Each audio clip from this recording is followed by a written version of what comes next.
Photosyntech. Welcome to a very special episode of Meet the Grower, the first, what I like to call the Elite Series. With me today is Branden, one of the owners and breeders from In-House Genetics. Branden, welcome to the show, brother. Stoked to have you here. Thanks for having me on.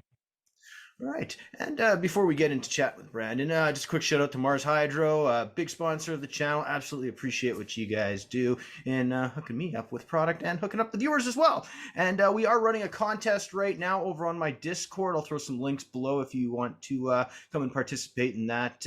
One nug run, grow the biggest coal you can. Good times. Anyway, guys. Branden, In-House Genetics, arguably one of the biggest breeding companies out there. If you've ever been on Instagram and looked up cannabis, you've probably seen some of the lineage that they've produced. And I've had the opportunity to grow some myself. If you followed the channel for any period of time, you would have seen the JMO run that I've done the last year, and magnificent results. And we're going to get into it. We're going to talk about breeding and also something called the One World, One Plant Grower Showcase, which I've had the privilege to be included in. And we'll get into that here shortly. First, Branden, welcome to the show, man. Really happy to have you here. Yeah, I really appreciate you having me on. Especially just in the past, probably about year has been pretty busy for us around here for a couple of reasons. Because we used to just kind of be in the shadows for the longest time, and then now we're starting to come out and get more, directly connected to the people that support it. Right on, right on.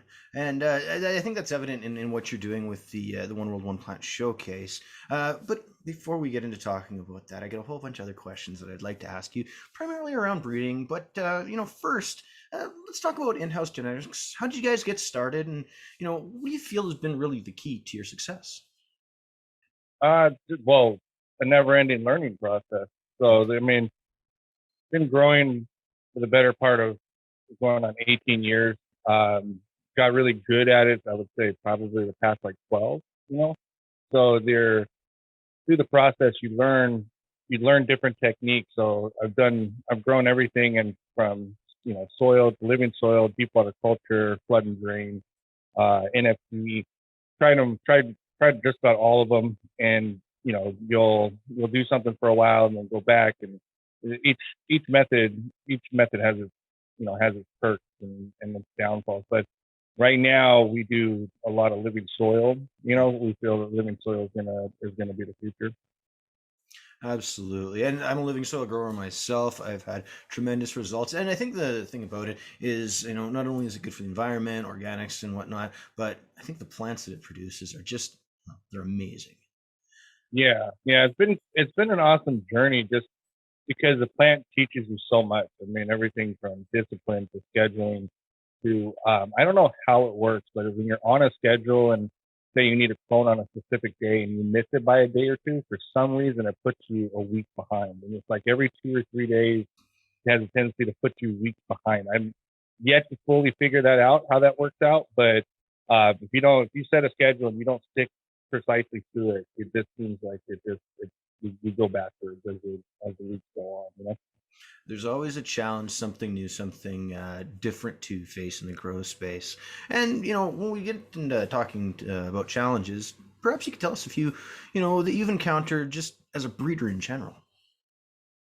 Oh, it's a never constant battle, because every time you get going, there's something new on the horizon. So back in the day, it would be like an aphid, right? And then a root aphid, and then bugs in general, and you're managing those pests. And then you get through that, and then you get like a super bug, like a broad mite, russet mite, that is just next to impossible to get rid of. And you find a solution to that. And then it's viruses. And then when you don't have a virus, you have a viroid, right? Like current situation is the HLVD, right? Yeah. So it's an ever constant evolving battle. Just when you think you got it dialed in, Mother Nature throws you another curveball, And as long as you stay on it and stay diligent and keep learning, you can combat everything that you're going to encounter. It's just a constant cycle.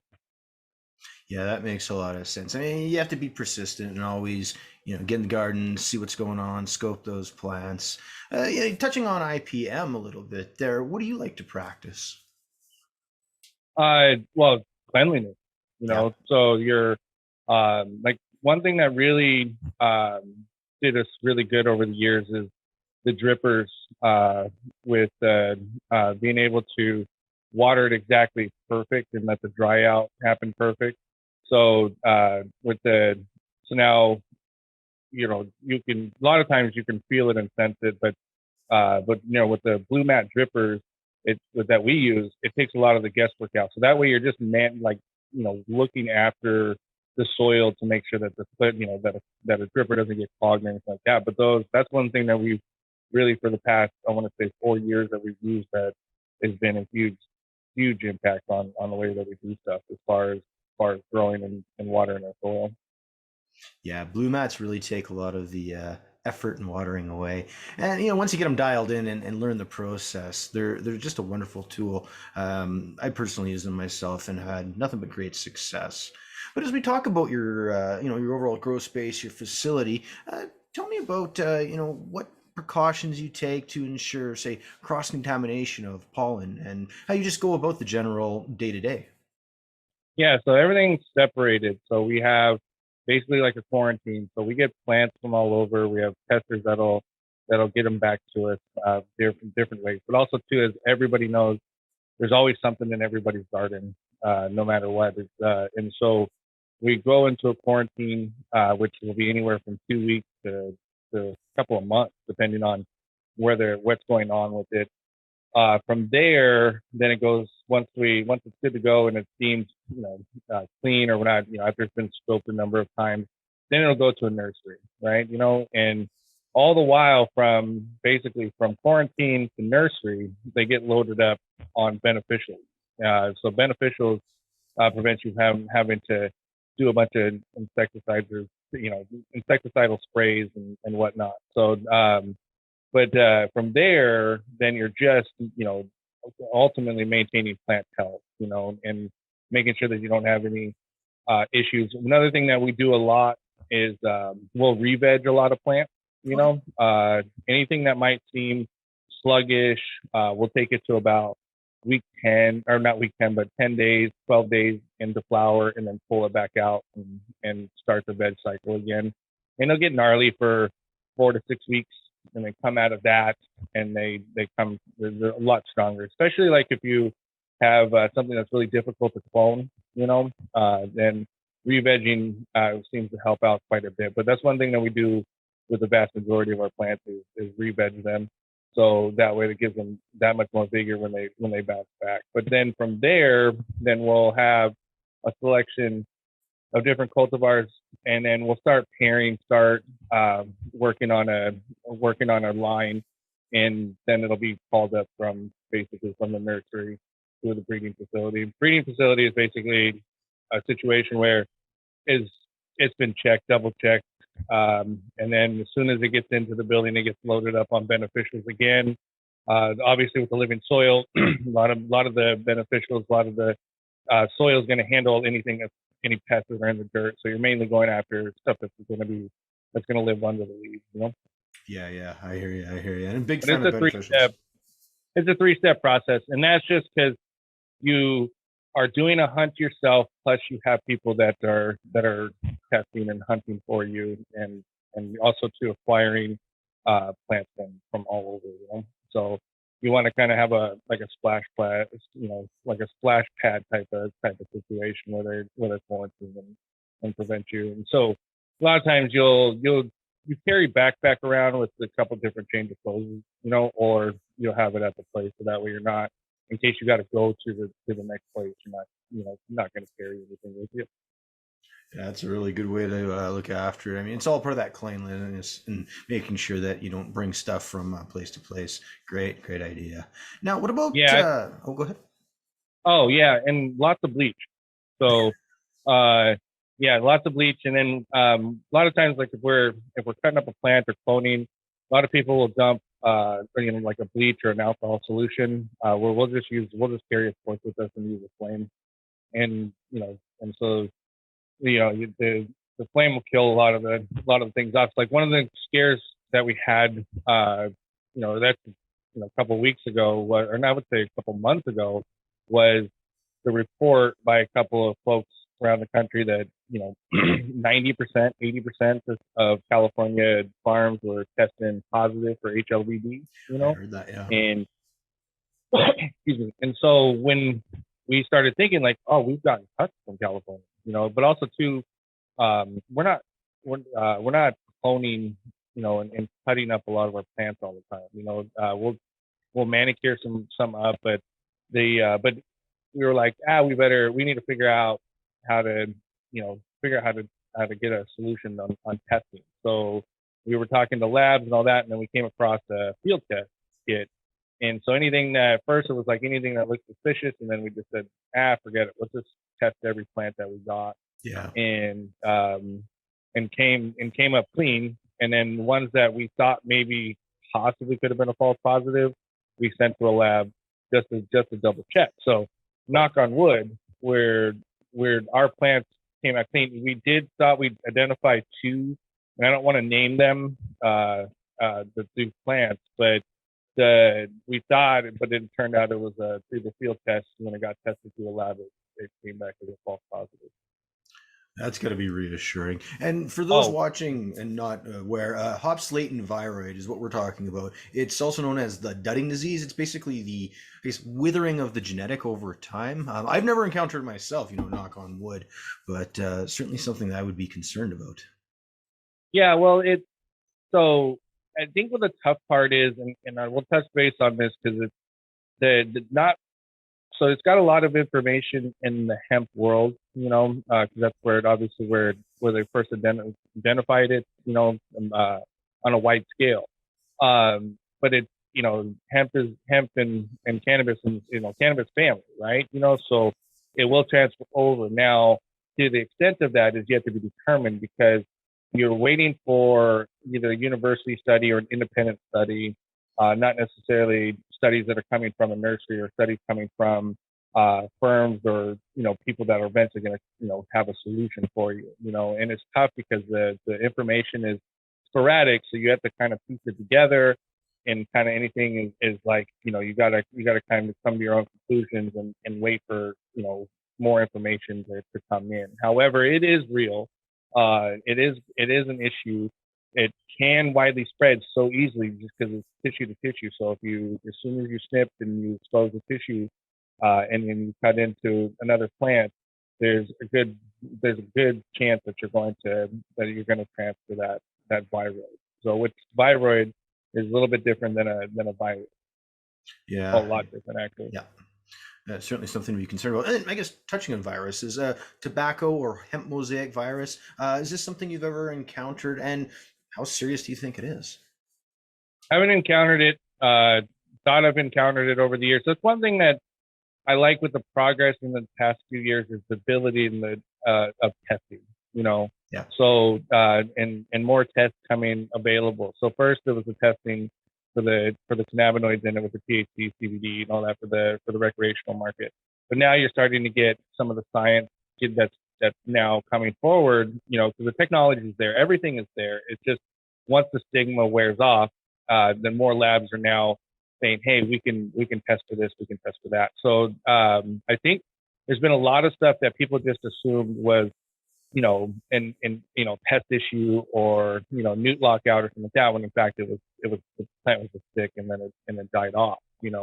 Now when you can identify it, so it's like one of the catch-22. Are you creating a bigger problem, or and by not letting kind of nature run its course and letting it take the plant out, or kill the plant off, it's just like ultimately it's you're always going to encounter something. So like I said, it's going to be the Hopslatin viroid today. It's going to be something else tomorrow. Of course. And I mean, you got to be vigilant, be in there, be scoping, looking at your plants, familiarize yourself with what's going on a daily basis. Now, yeah, and it's more important. Oh, sorry, I didn't mean to cut you off. It's more important for commercial farms because it can be devastating. So like, the home grower, not so much, unless you've worked a plant for a number of years, and you want to know exactly the health of that plant, whether it's got a blight or a virus or an issue. But this is more going to impact the commercial realm because stuff can spread so rapidly, and there's not really a central point. There's not too many central points of information regarding that, and also too, with the industry being in its infancy, you still have people just trying to work out regular standard grow plans to grow a consistent product without any mold, mildew, or any issues taking it to market. Well, of course. And consistency is key. And I think that really kind of brings me to my next question, and that's about selecting your breeding stock. I mean, obviously you want to have some sort of a consistent product, but how do you go about checking, or I should say, selecting that stock? What do you look for in a male? What do you look for in a female when it is time to combine them? So you're just going through your normal processes, right? So when you're inspecting the flower, you're obviously getting the test to see what the terp profile is, what the cannabinoid numbers are coming back at, and then most importantly is like stem rub, right? Okay, yeah. And then breaking up the buds and just getting that, getting your nose into it, right? Because you're going to be able to identify a lot. Anybody that that's grown for a number of years their nose tells a lot. Like as an example, there's a friend of ours that's a tester of ours that's a sommelier. Am I saying that right? Yeah. Yeah, and which is bee leaf, right? So he's a certified sommelier. So his nose is keen to a lot of stuff. So it's like, but I'm not on that level. But when you're looking for as far as like bud structure, the way that the trichomes are going to build up, and that ultimately that smell, because the smell is going to really determine quite a bit, because you're going to be able to identify the right terp. And the terp is not just the flavor, but it's also it encompasses the the entourage effect that comes full circle with cannabis. Of course. So then what about males? I mean, with the female bud, of course, it's easy. You grow this big, dang, resinous bud, does all these wonderful things. But males, you only have a short period of time where they produce their pollen sacs, and then it's done. It's kind of with the male, right? It's a structure, because you're looking at how it's growing. So if the nodes are too close, right, then it's not a very good candidate. If the growth, it seems like it's stunted, then it's not a good candidate. So when you have optimum conditions, but once you take, because we'll take about 4 or 5 of them and stress them in different ways, but we'll still keep the one male set aside, right? Because you get kind of an idea of like, oh, if its brothers or sisters are gonna, if its brothers are gonna stress and have be stunted, or if it's gonna have an issue, then it doesn't become a viable situation. But primarily we do, like a 70-30. So we do a lot of feminized seeds, and then we have a line of regs that, so we don't like primarily stick in feminized seeds. So. Yeah, for sure. I mean, I think generally most people want feminized. I've been leaning more into the reg side of things, but I'm very interested in breeding and seeing what sort of things I can learn about it, and just the greatness that I can maybe one day achieve.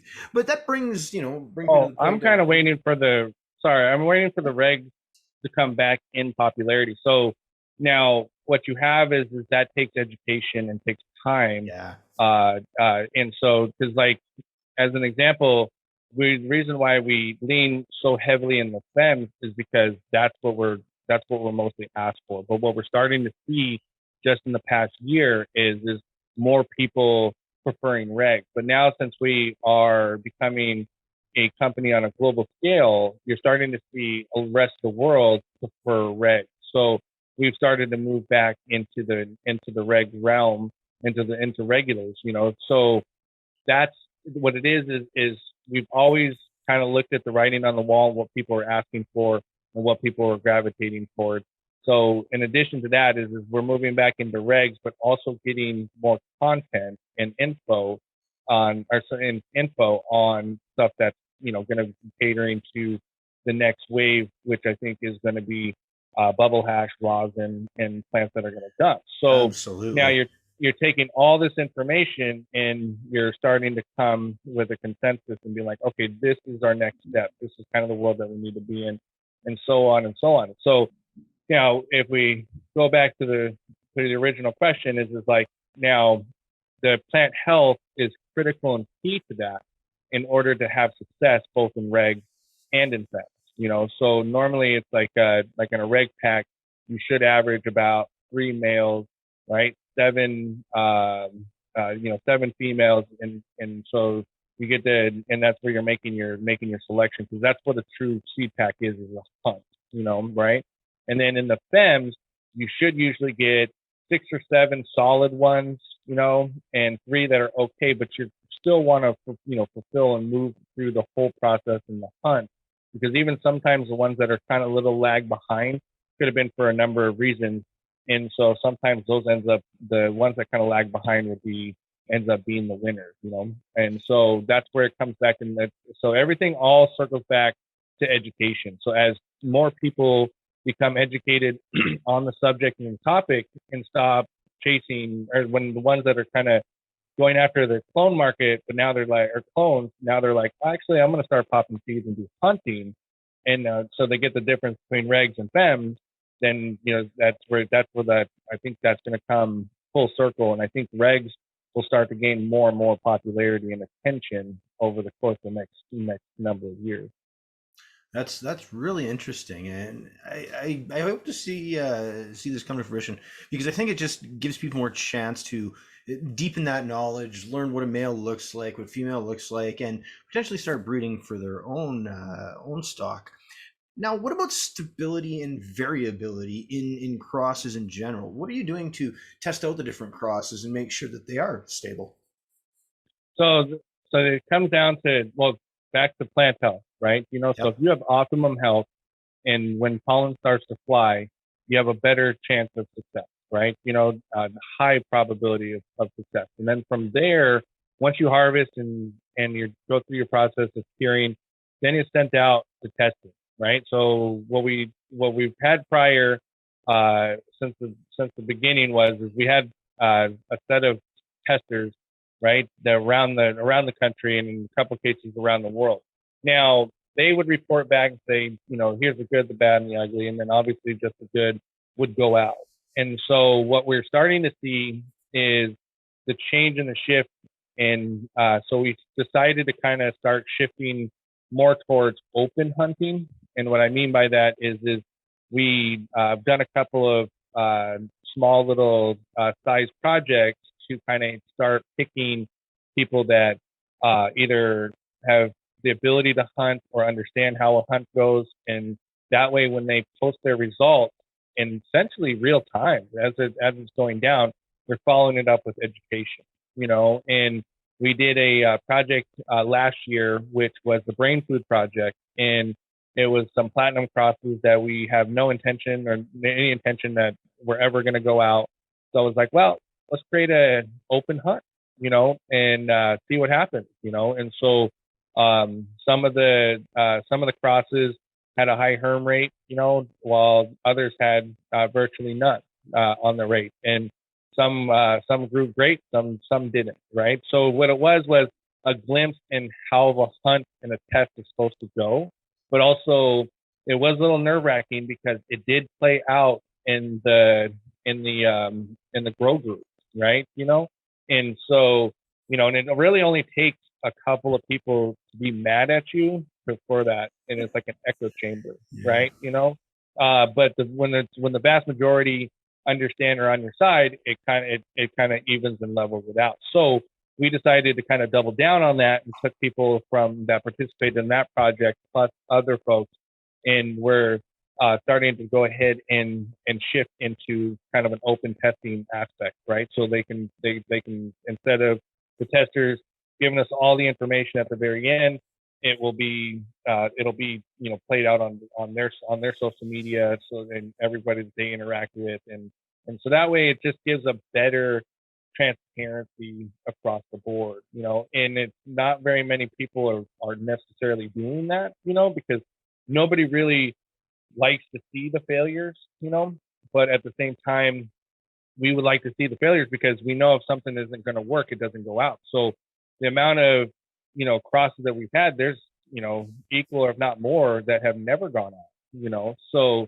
and just for a number of reasons, whether it wasn't the time or, it didn't hit the standard, and so that's, so right now we have our, platinum crosses, with like Oreos and a couple of things, like Oreos, and then deluxe sugar cane, and a handful that we're kind of hunting and kind of looking to do on the commercial side of stuff, and may or may not go out in a pack, right? But the nice part is the people that are involved, there's no restrictions on them. They can post and they can say whatever they want, and just share their experience.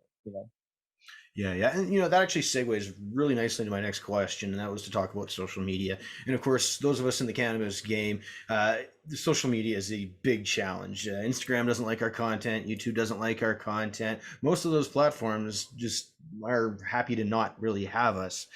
So can you talk to, the challenges that you've faced over the years, trying to be on social media, have your stuff on social media, and maybe some of the ways you've worked around some of these difficulties? It's so here's the thing: is like social media is a double-edged sword, and now when it comes, let's take Instagram for as an example, right? There, Instagram has to get credit where credit is due. In order to bring cannabis to the forefront and to the masses in such a quick way, was through Instagram. Now Instagram has its policies, its terms of service that it hides behind, so it can yank down these accounts at will for whatever reason. And also to what they, which is somebody from Facebook has said is the algorithm now can identify the bud structure of a plant, and it will remove you, or it will take you down, right? So here's the thing: is you have this really fuzzy gray area, because you got legalization coming, right, where it's legal in states, and you have companies that are operating as a business that their accounts are getting taken down. So there's like quite the issue for Instagram, but Instagram has their terms of service, plus they can say, well, it's still illegal on a federal level, right? So we can take you down. Now, if you get a check mark, you get a little bit of leeway. As an example, High Times, they get shadow banned. They don't get taken down because they are a publication. They're, obviously they're probably, and they're well known, obviously, right? So, but they still are subjected. As an example, went to look them up, and I had to type in the full name in order to get to their main page. And that was just like 2 or 3 days ago. So they do get shadow banned. Now, with us, we've had, I don't know, 8, 9 pages. Usually we get up to about 130, 140,000 followers, and then we get yanked down. So as an example, the first account that we ever had, we got up to about 40,000 followers, yanked down. Second time we got up to about 90 to 100, yanked down. Got up to, there was the second to the largest following on Instagram was, I think it was like 127, 130, right? And it got yanked down.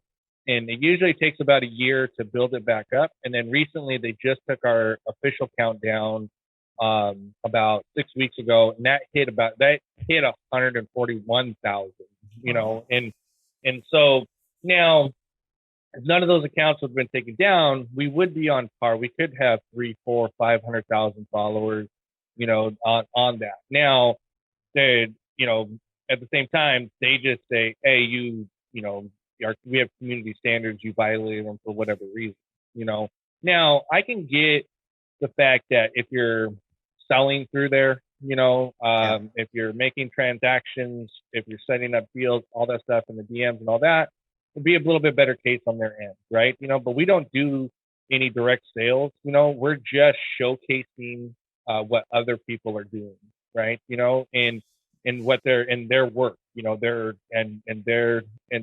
skill set, essentially, and that's what is, I can attribute a lot of in-house its success over the years was we never made it about us. It was about the people that took their chances and bought an in-house path, right? And then got and done some phenomenal work. And I tell people often, and even on lives and all that, it's like some of the best growers literally in the world use that in-house army hashtag, you know, and it's awesome to see come flowing through because we're just as happy as they are, you know, right? Because it's like, I mean, when you get numerous DMs of pictures of people's work, and then you also see with the hashtags and their work, so you just get floored sometimes, and it's super humbling, but at the same time, it's, you know, it does suck because they do get to hide behind the terms of service. But I'm just focusing on Instagram because which is Facebook, which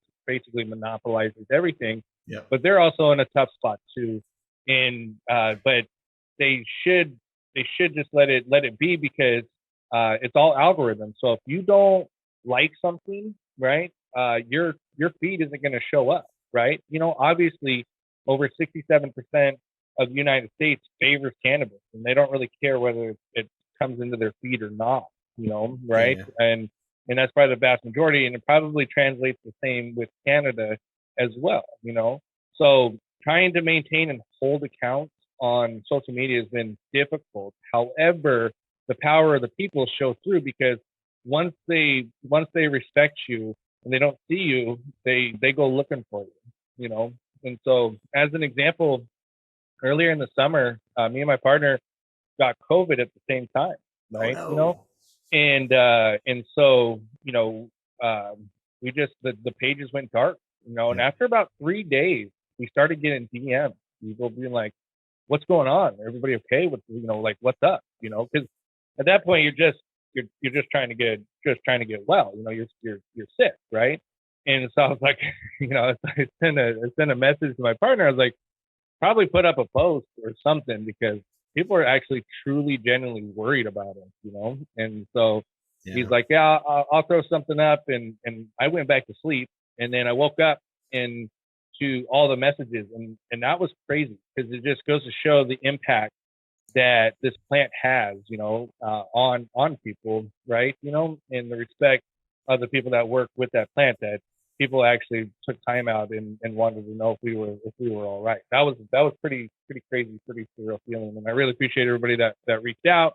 Obviously, everything worked out because we're here and all of that, but at the same time, is like it goes to show the necessity and the power of social media because it can empower, it can bring a lot of people work to light. There's so many good attributes, but also too, I think the vast majority outshines the bad part of it, you know. So we got our page taken down. It's being built back up.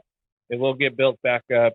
And when they take that one down, guess what? We'll do it again. It's just like anytime we fail, we kind of try to assess the problem and say, okay, let's build it back up. It's just unfortunate that some folks, they lose their account and they can't really get the following built back up, you know, and that's kind of tough. So, because as an example, the one that's not going to have a problem, obviously, is with Jigs Proof, but they just took his main account down, and he called me and he was like, "What's the steps?" And I was like, "Well, hopefully, normally they take you down for like a week, maybe give it back to you, and just got to go through a human review. But I said, in the meantime, what's your backup page?" So we shared it on our stories and kind of because we have crossover.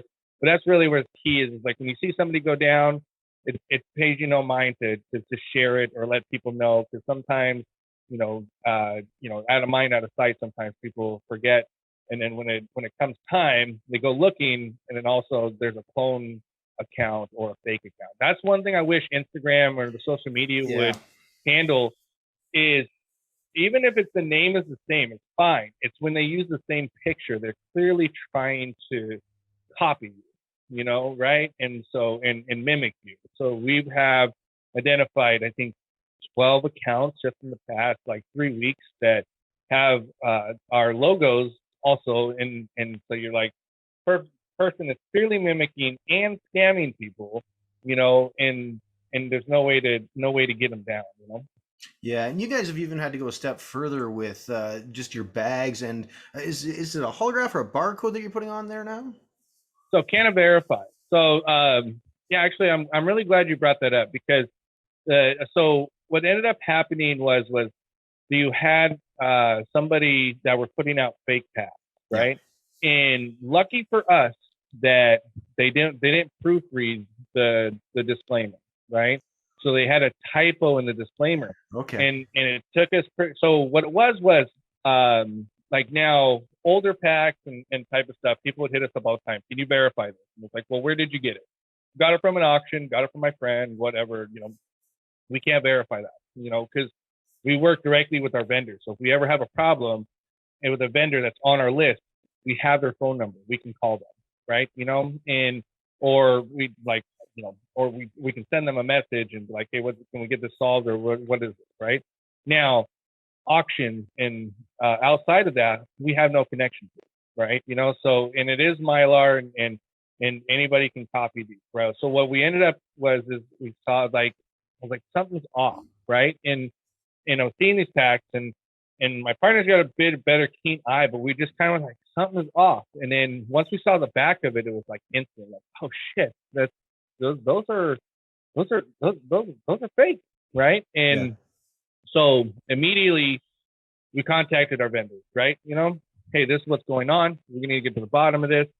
And within a short time, we realized our vendor list, or our supply list, you know, our vendors were not compromised at all, right? And so we started to kind of pinpoint what was going on, and it turned out it was the secondary market and the auction market that was hit. And it was a pretty elaborate scheme, because what they were doing it wasn't just in-house. There was a number of breeders, and what they would do is they would dupe these people by trading real packs for fake packs, right? Oh. And yeah, and so, and it traced back to this Instagram account that had some paid followers, which simply went by Seedbank, right? At Seedbanks on Instagram. And so you had a bunch of sleuths, you had a bunch of people, and unfortunately, a lot of people got scammed, and scammed really hard. And so our instant thing is we've never participated in auctions, right? You know, the only time we've ever participated in an auction is if we were directly connected to it and you saw me come on and we were doing a charity, right? You know, so no waffles, no none of that stuff. So that's why we can say, hey, if you got it from a verified vendor, you're 100% have an in-house pack. Outside of that, you know, it's buyer beware, you know, buyer risk, right? So now to up that, we contacted Canna Verified, which did us a super solid and got us those stickers pretty quick, so we could get those onto the packs immediately. And so it's just an added layer of protection. However, you know, that's why we say you have to do your due diligence and kind of know where you're getting it from. You know, familiarize yourself with the vendor list, and you know, anything that's in-house related has a vendor list. And once you purchase off of that vendor, if you have a problem with that vendor, you take it up with that vendor. And if you get nowhere with it, then contact us, you know, right? Because then we'll remedy the situation. But also, too, is like those vendors know that you know, they have to take care of their customers and satisfaction type of situation, you know. So we really rely on that network, because it's a solid two-way street to get people what they want and streamline it in many aspects. But yeah, that was terrible, because a lot of people were affected by that.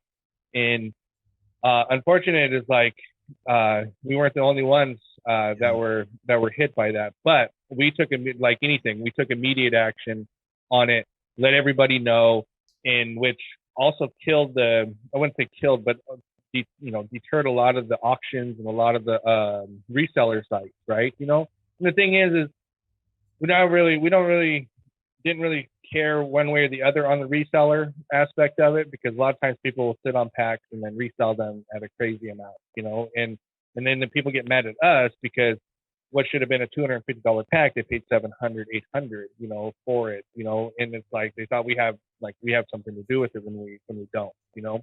But also, you know, it's like when it comes to purchasing packs, not just in-house packs, but anybody's packs out there, especially any of the top breeders, you have to know where that pack is coming from, and that it did come from that breeder. All about that approved vendor list. And where do we find that list if we wanted to take a look at it? Inhousegenetics.com. You can go to or you can go to any of our social media sites. So the in-house official account or the in-house genetics rec account. They get posted pretty regularly. So you can just scroll down and you'll see a black and white list with the green logo on it. And so, but we're going to actually get in the habit of both accounts at the top of the week, just posting that vendor list, just so keep people at the top of mind, you know, because it has it broken down where you have brick and mortar on there, you have the preferred vendor list, and you have around, you know, places around the world where in particular in your region. Awesome. So just be careful, folks. And I do have links down in the description below to get to the sites that I just mentioned there. Now, I wanted to talk about, of course, the one world, one plant thing. I'm just super stoked to have been fortunate enough to be picked for this. But tell me about, you know, how this came about, what your vision was, and you know, where you see this going.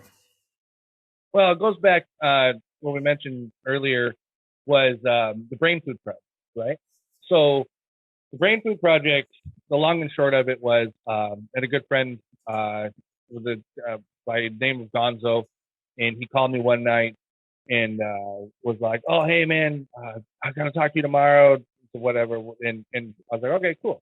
He's like, "I got this idea, but I got to sleep on it, right?" So he calls me early the next morning. I think it's like 7. He's early, right? He's like, "Oh, B." He's like, "Man." He's like, "Last night." He's like, you know, he's like, "I was smoking this," and he's like, you know, he's like, then there's like a epiphany. It was like feeding my brain. And I was like, "Yeah," and he's like, "Yeah, we should put something together and let's make some food for the brain, right?" You know, and I was like, "I'm following you here." I said, "There's a couple things I can dig up and we can try and see how it goes." And so basically, ultimately, we were playing brain food, right? And so we put it out, open testing, sent it to 25 people. 25 people turned into 50 people. Went through its process, and then there was like about 12 people, 15 people that just took it to a whole new level, right? You know, they were every other day was an update, some cases every day. But one thing that we saw that was really cool about it was, now when you go to the grow groups, it's, "Oh, just splash it with some CalMag, you know, or you suck, or I can't believe, you know, whatever, you know." It's just like, remember the message boards from way back in the day, right? Like, Yeah. "Oh, that's the dumbest question." And then you have actually legitimate people be like, "Oh, actually, that's not a dumb question. I ran into that," and then, you know, help you in the process, right? So I kind of wanted to try to, you know, inadvertently tap into that a little bit. And that's what I noticed was people more posting their work and then people grabbing me like, "Oh, that's really good. What happened when you ran into this?" And then all of a sudden you start seeing, and then as you're reading it, it's educating people because people are actually looking for solutions to problems that they're particular having at that particular moment, right? You know? So as that progressed, what I started seeing was like, "Oh, this is actually changing the way that the normal course of action, you know, right?" Because you're always going to have trolls, right? But it was just, Oh yeah. it drowned it out, the trolls, essentially, right? So I was like, "Oh, this is," so, you know, you learn, you take note of it, and you're like, okay. Now, we've been kind of tossing ideas around and kind of looking for the next project, right? So about April, May, there was a group out of Michigan called Medical Mondays, and they posted this boycott, right? You know, and Okay. it's a series of companies that support an association that wants to curb caregivers, I've heard of right? this. Yeah. Yeah. And so we're like, "Oh, we posted about it. We started talking about it. We threw our support behind it because it's like, okay, this is a real thing, right? Because home growers and caregivers is the reason why we have an industry, an emerging industry as it is, right? Yeah. Because Yeah. we laid the groundwork for it. Now, we're sitting there and watching this all unfold. And here's the thing is, in-house came up with the home grower, right? So we will stand by the home grower, but we have a connection to the caregiver. The reason why we have a connection to the caregiver is because we feel the caregiver is the first line of defense against industry, right, of wanting to curb out and eliminate home growth, right? Yeah. So we have to support our brothers and sisters that are caregivers, right? You know, because they're the ones that they're coming after right now. So as soon as if they can get over the caregivers and eliminate that, then what their next step is no, you can't grow any plants at your home. You have to go to the store to get it, right? And so since we all come from, you know, a closet, a light, and a plant and a dream, right? You know, that's where we're at. That's who built in-house. That's, you know, so we're just watching this unfold. And as it progresses, we just start seeing it getting more blatant. We're just like, they want to essentially pass these bills to kneecap the caregiver, right? You know? And so we're starting to be more vocal about it. And as it starts going into the summertime, we're, you know, talking to people, and so you're just kind of like, it's starting to build up, right? You know, so as it comes to like, you know, game time, like there was, the bill was looked like in Michigan in particular. And the reason why we emphasize on Michigan, because Michigan is like the gold standard when it comes to medical cannabis, right? You know, their system, the way they went about it, the overwhelming support they have. So if they could take out Michigan, nobody else really stands a chance after that, because they're the most organized, biggest group, biggest block, right? So it's kind of like a proving ground, like, can you fight back, and is it possible to fight back, right? Now, as this is going on, all the while, like, what kind of project, you know, like in the back of your head, because you want to get more people incorporated. Now, the push is so far stalled the bill in Michigan, right? But it was sounded an alarm that just resonated everywhere through the United States, and also to a lot of Canadians, because a lot of Canadians chimed in with their experience and what they where their local situations and issues are, right? Yeah. So started talking to a couple people. I started talking to a couple of people around the world, and I was like, what is a good idea to showcase the importance of a home grow, right? You know, importance of home cultivation, right? So, you know, because one of the key factors is commercial aspect isn't going to grow a low yielding crop that, say, you know, helps people with their appetite, or helps with their migraines, or, you know, like, so you know, so I started looking, and was like, okay, what's one of the biggest industries that's spurred from a garage, or spurred from a basement, or spurred from, you know, a small area? Craft brew industry, right? You know, so think about it this way: it's like, say you have prohibition, and you got prohibition coming out, and somebody was like, I'm going to give you different varieties of hops, right? You know, and you're going to come up with something, and all that. So it's kind of like on those lines where I was like, okay, we could do, let's get as many people incorporated as possible. And then I started talking to V9 Grows, you know, pretty much right about this time. I was like, I want to do something cool. So he threw his ideas in. There's Canopyclip out of South Africa. He started throwing his ideas in. Weed Up Entertainment over in Europe started throwing his ideas in. So people just started we just kind of group text, you know, messaging back and forth. And so I finally just got everybody. I was like, why don't we just do a hunt across the world? You know, let's incorporate as many people as we can. And now nobody's really ever done it. We're gonna let's just do it nice and tight, because let's bang up the car on this go around, right? You know, so I said, we'll find something that we'll put out both fems and regs, and, you know, let's put it out and see what happens. But let's do it all, you know, Europe, South Africa, Australia. Let's get it as many places as we can, right? So that way, the hashtags and the pictures and all that, because what it was you want to show the importance of this plant to people. And then Canopyclip coined the phrase "one world, one plant." And I was like, that's perfect, right? I was like, God, that is a perfect. Yeah. So that's, and next thing you know, we're like, all right, how are we going to do this? Right? You know, I mean, it's a big, huge undertaking, right? Oh, yeah. So first, Canopyclip put up competition. And I was like, let's get rid of the competition because this isn't a competition. Nobody's in competition with each other, right? So that's when it shifted to showcase, right? But we had to structure it as a competition or a team or something along those lines, so that way we could have captains. The reason why there's captains are just really in namesake, right?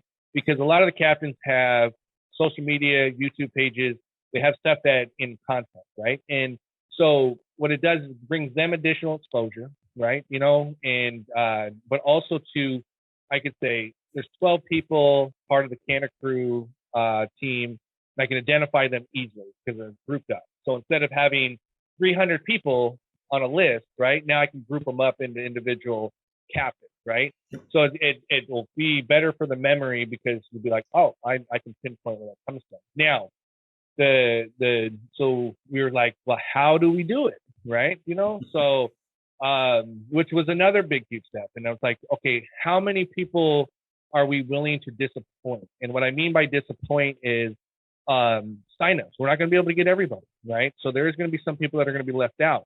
So, going back and forth, and I was like, I'm going to put up a 24-hour post. Whoever signs up for that, if there's 100 people, they're all in, right? If it's 200 people, they're all in.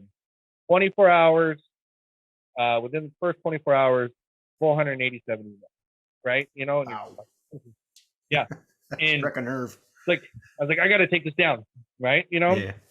And so what we did was gave consolation because we told the captains that were already involved, go ahead and leak the information, and what I mean by leak the information, talk about it, post about it, give them the email and what they're supposed to do, right? Follow the directions. So Instagram handle, region, right? And specification on fems and regs.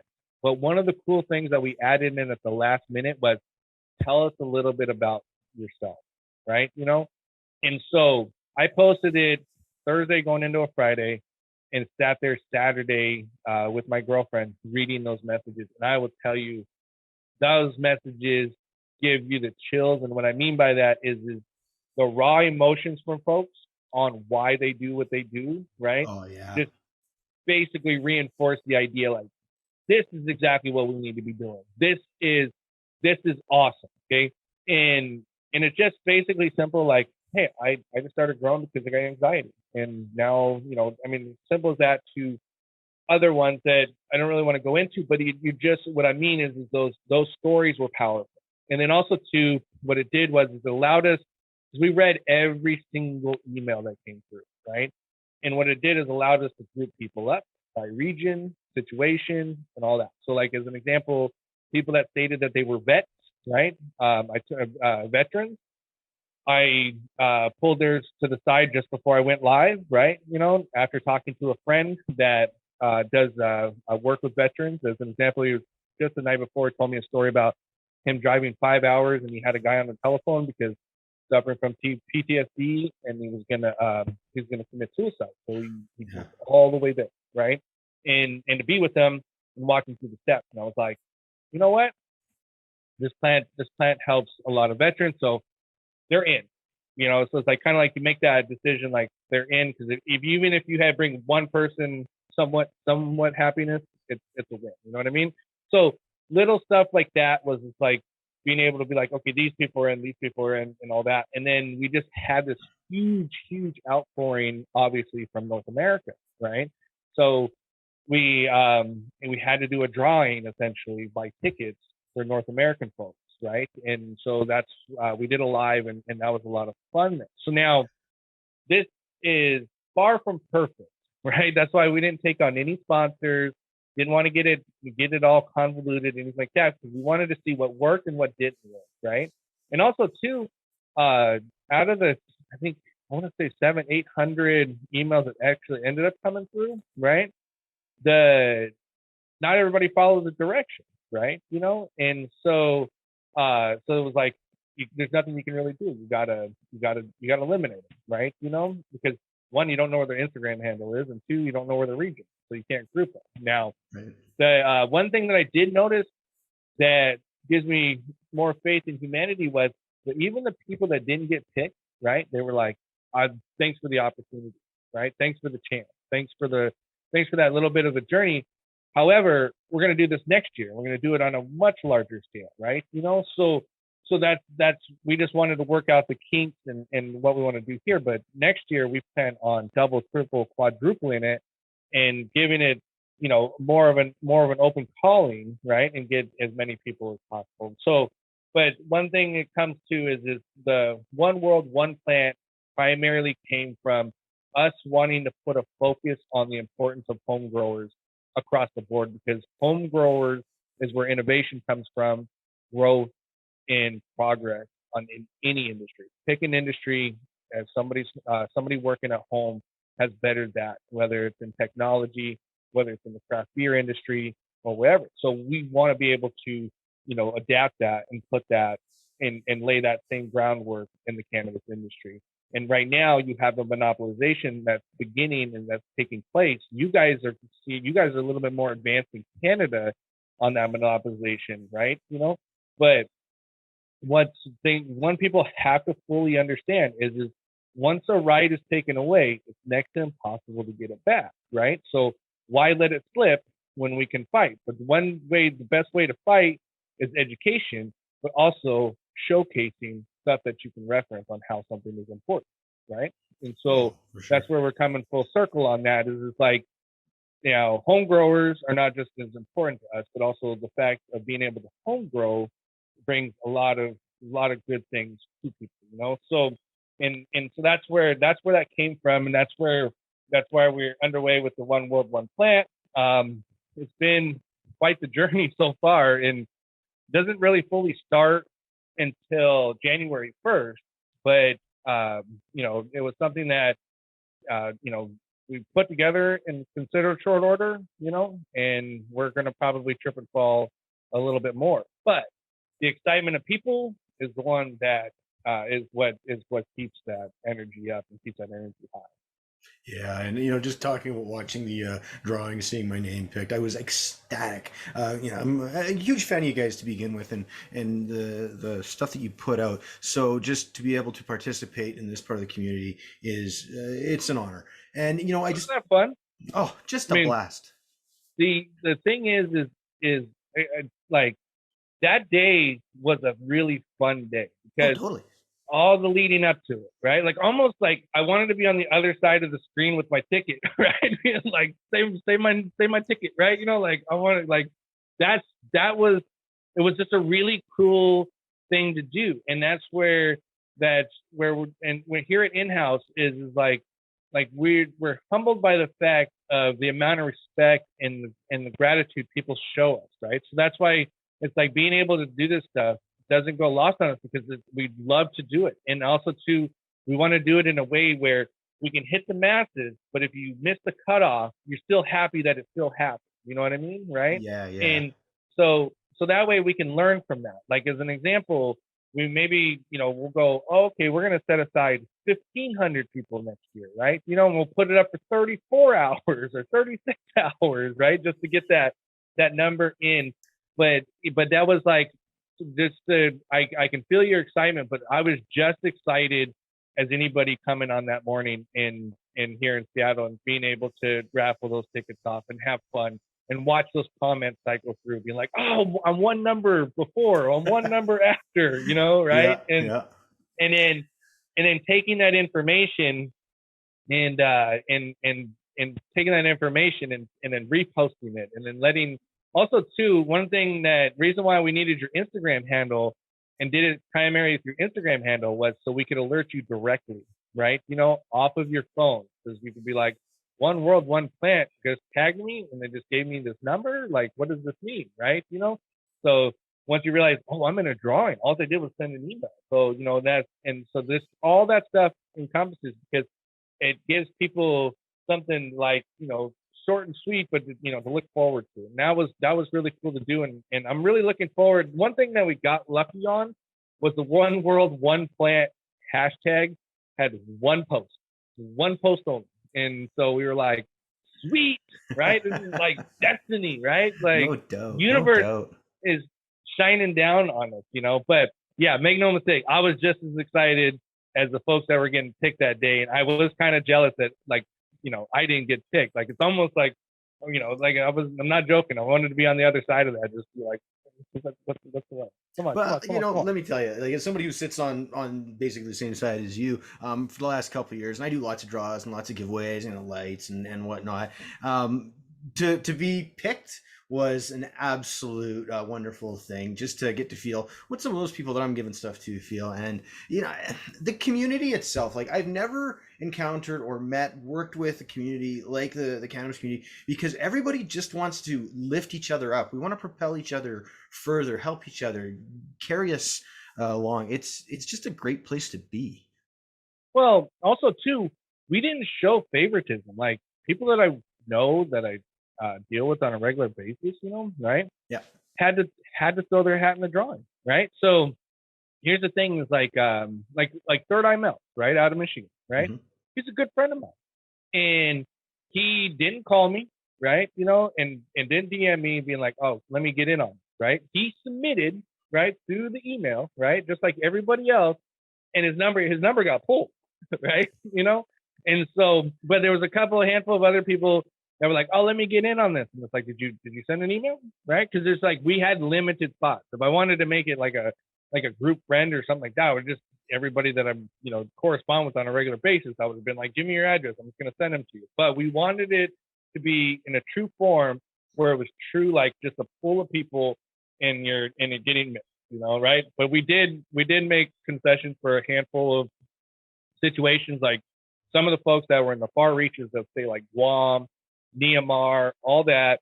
They're like, yeah, you're in for sure, right? Iran, you're in for sure, right? Some of these folks like, yes, you're in for sure.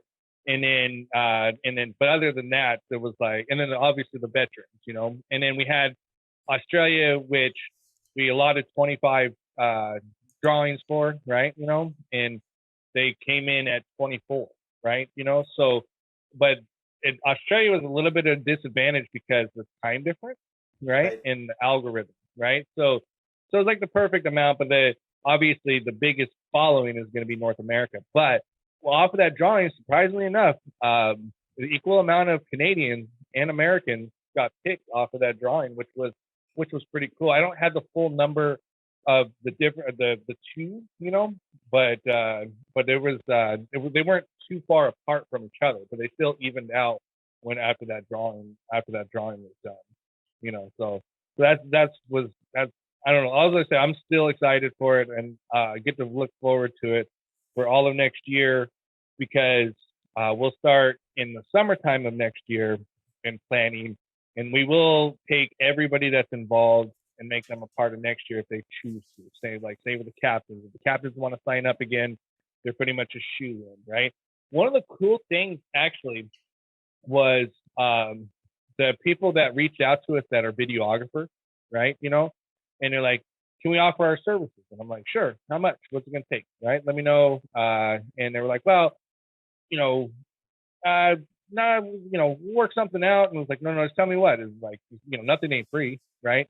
So we ended up getting like 3 videographers at first initially offering their services for free, right? Because they were just like, we just want to be a part of it. Like, well, I'll give you something in exchange. I'll give you some packs and cover you whatever. So cool part is they're going to be able to take the hashtags and take the pictures. That's why we're urging people to watermark them.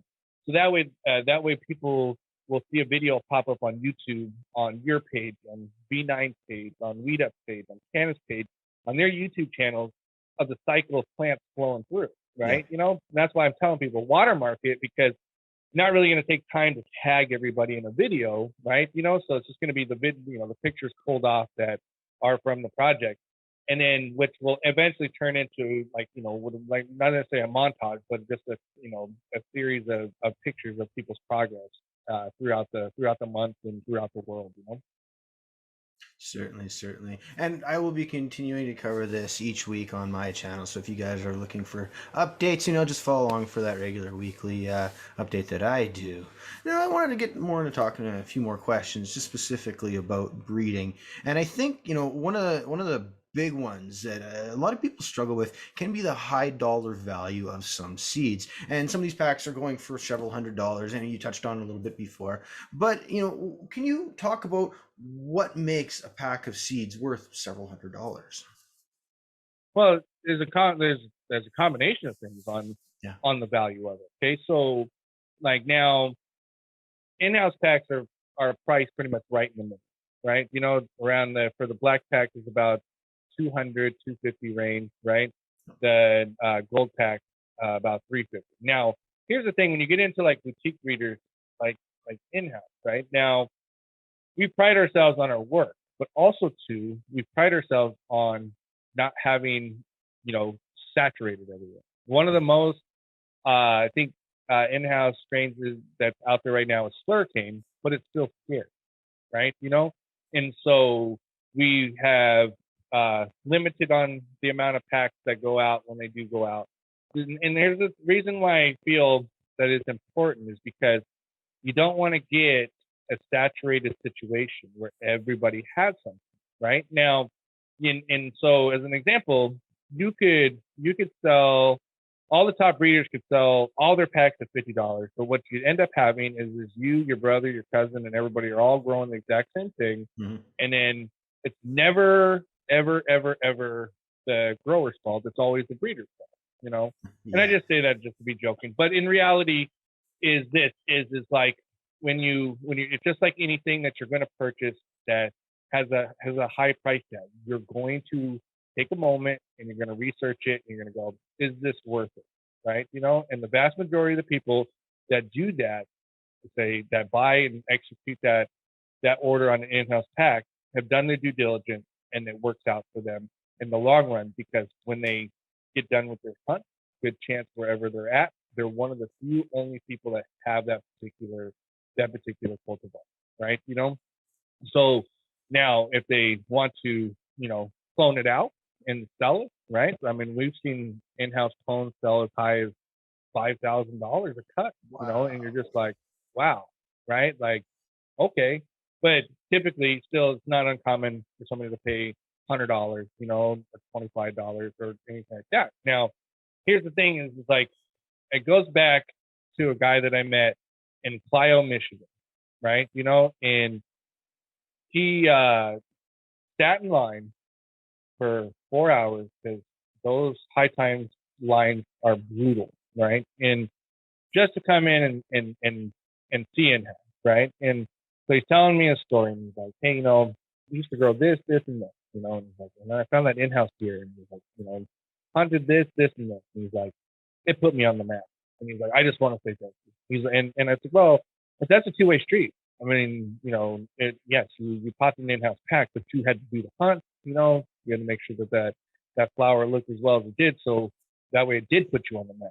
And I said, but he's like, yeah, but also too, I'm the only one in Clio that had it, right? So he's like, when I would go to the dispo, I didn't have to sell it to them, right? They were already anticipating on me showing up, So it's really what it comes down to is I the beholder in how important the genetics are to you at the end of the day, right?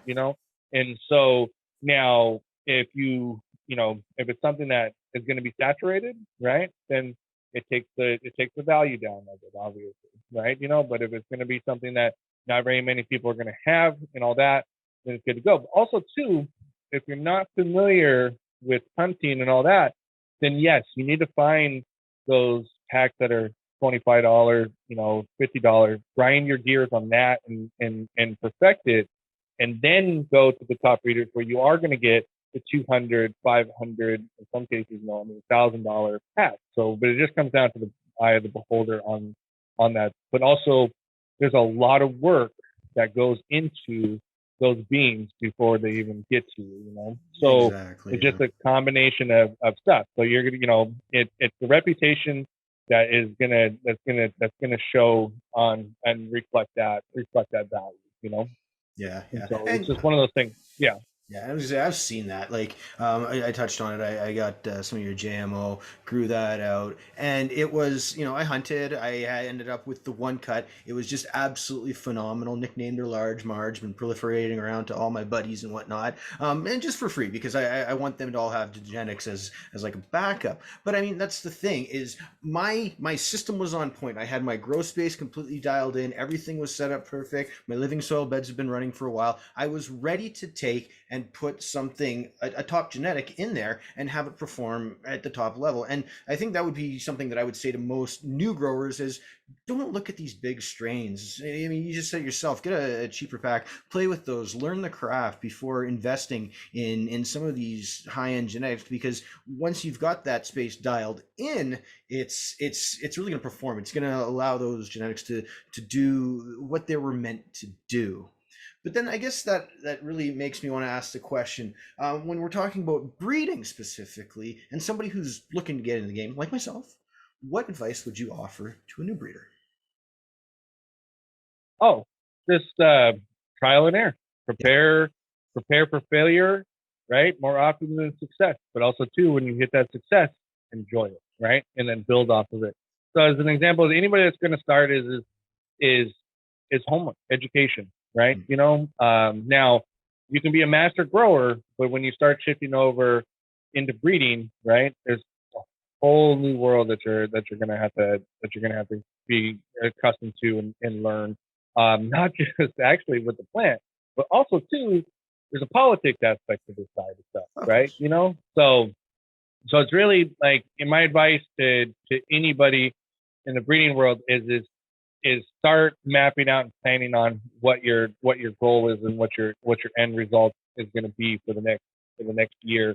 And then once you start hitting your goals, then you start broadening that out farther and farther, right? And so instead of just going into it being like, oh, I'm going to be top breeder in the next couple of years, right? So it's these baby steps and steps. Because as an example, when in-house first started coming onto the scene, we got ignored, right? And we know how that feels, right? So that's why when we don't have a problem taking time out to talk to somebody on any sort of level, whether they're just starting out or if they're gaining traction or, whatever part they're in, is because we know how it felt to be ignored, right? Yeah. And then, but as those steps progress, and the thing is like, then you can't be ignored, right? And then you're just like, then you're then you're eye to eye, then you're on a level and all that. So the thing is the more people that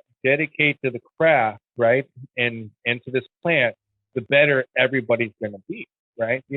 Now we do all get sidetracked with the politics aspect of it and all that, but overall, the more people that really take this serious and really stand up for this plant, the better we're going to be, which all comes back full circle with the one world, one plant, Yep. Thing is we might disagree and we might argue amongst each other, right? And have these, ongoing, social media sagas. But when it comes time to action, to call to action to protect, protect the industry, protect everybody that came up into it, everybody needs to agree on that and be on board. So when it comes down to advice for anybody that wants to begin breeding, is start educating yourself, and you know what? And when you fail, guess what?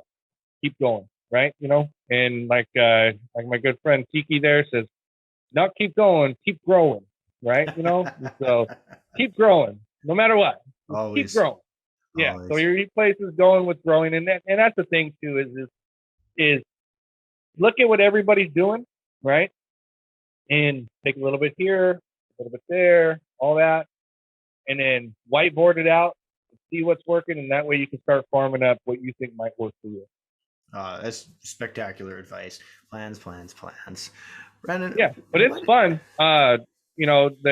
Make no mistake about it, is like being around the plant is one of the best things that I'm really glad I found it at such an early age. And also too, and I'm thankful for the failures over the years, because it makes the successes that much better. But all in all, this plant truly makes people a better person, better people all together, all around. Oh, 100%. Everybody should be growing at least once. Get your hands in the dirt, get them a little dirty. Now, Yeah. I have the big question. Out of everything that you've bred, what's your favorite? I think we're probably, me and my partner would probably differ on this, but I would say, I think he would probably mention probably the platinum, Yeah. Just because it's just been such a staple. And then I would say platinum fish breath, your normal would be like slurricane, but you like stuff that's a journey that takes a while to get there and respect, But it's kind of hard to say because in reality, it's like you're such a fan of a lot of other people's work, right? So it's like in the normal course, like that question in particular, I would say right now, and it'll probably change in a couple of years, but I would say platinum fish breath, I'm just a super fan. But also like one thing that I'll always be a big, huge fan of because not hunted it just from being, but also got the award-winning cut was the old school, probably 12 years ago now, the true OG, right?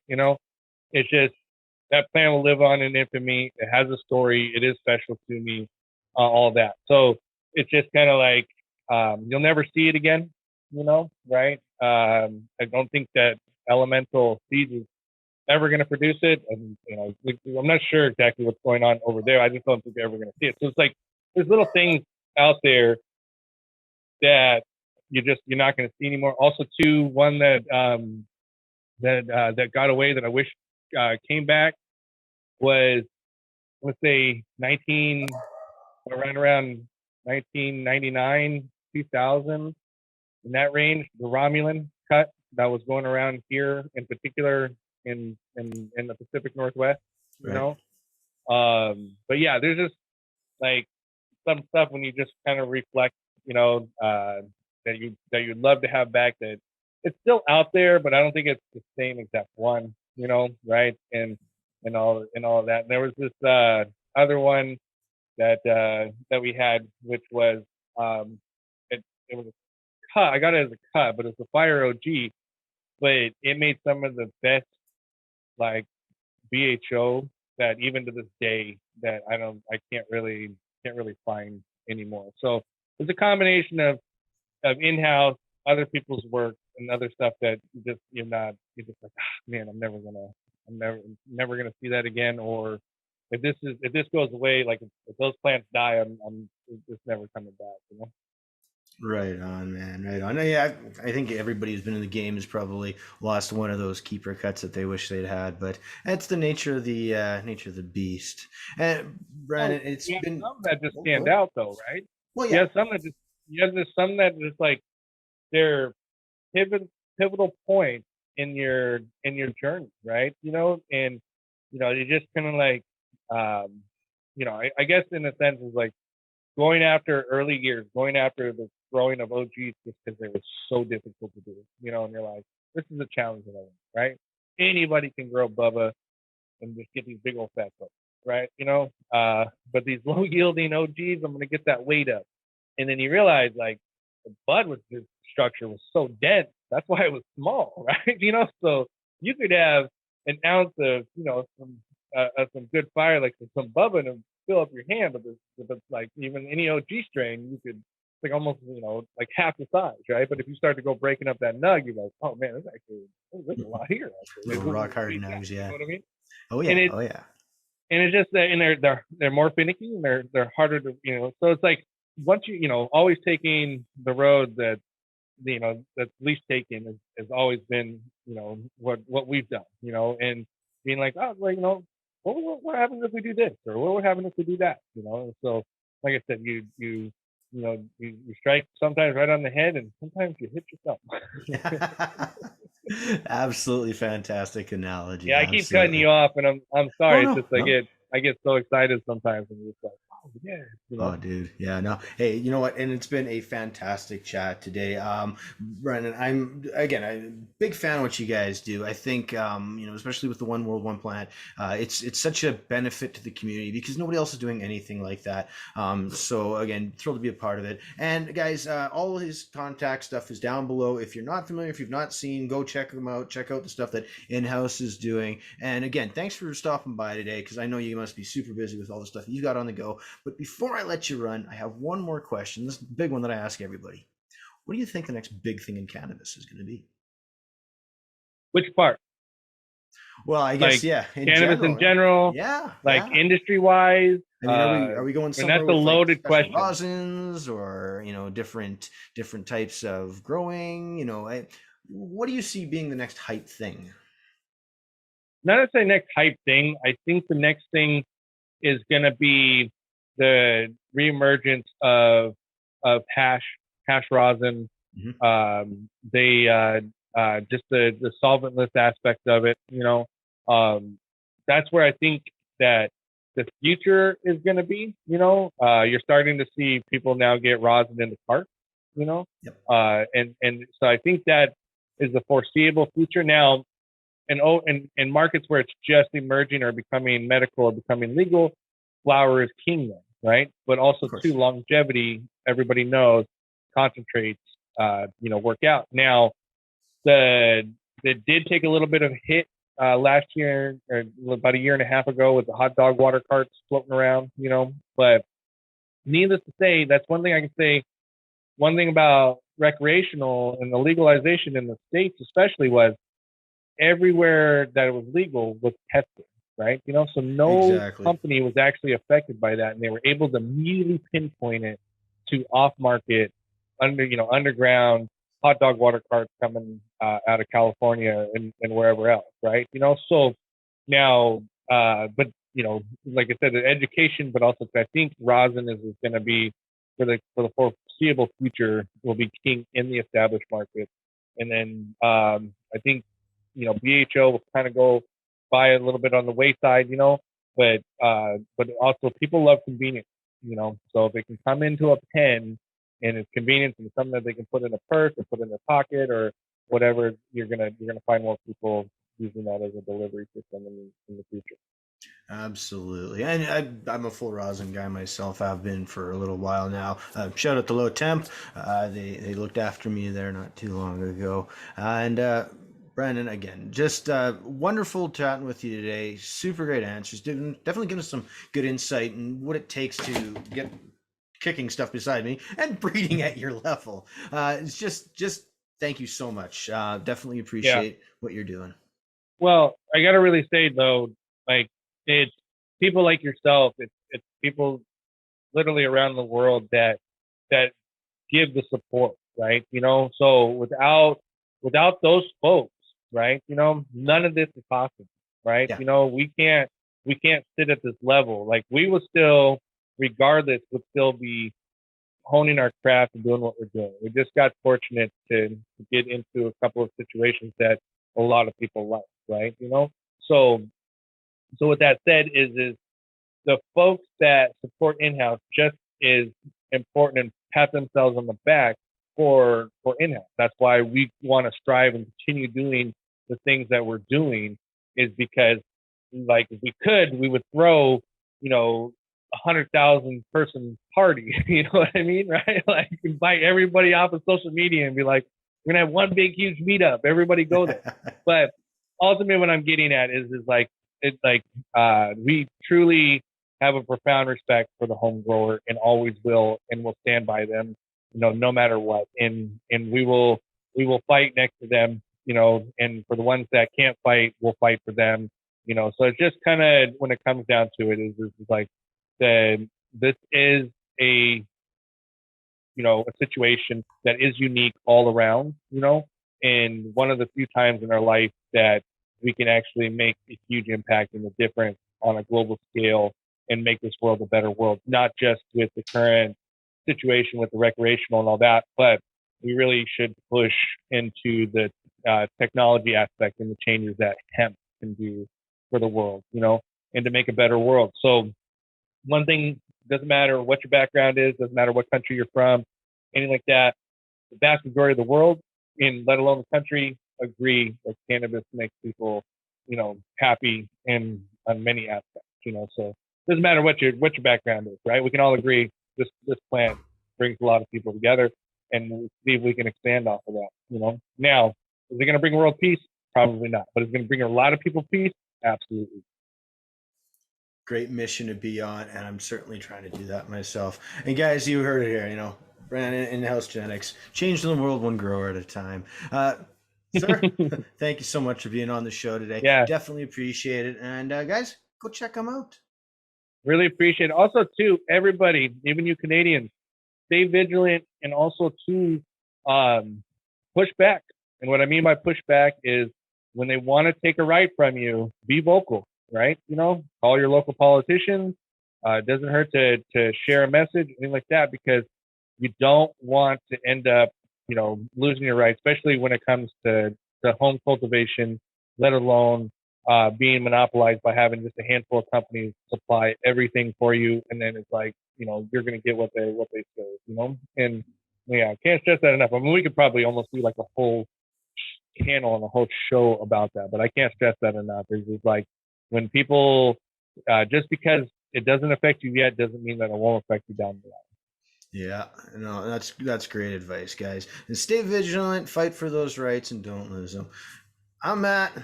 That's Branden from In-House Genetics. Thank you so much for stopping by today, guys. We out.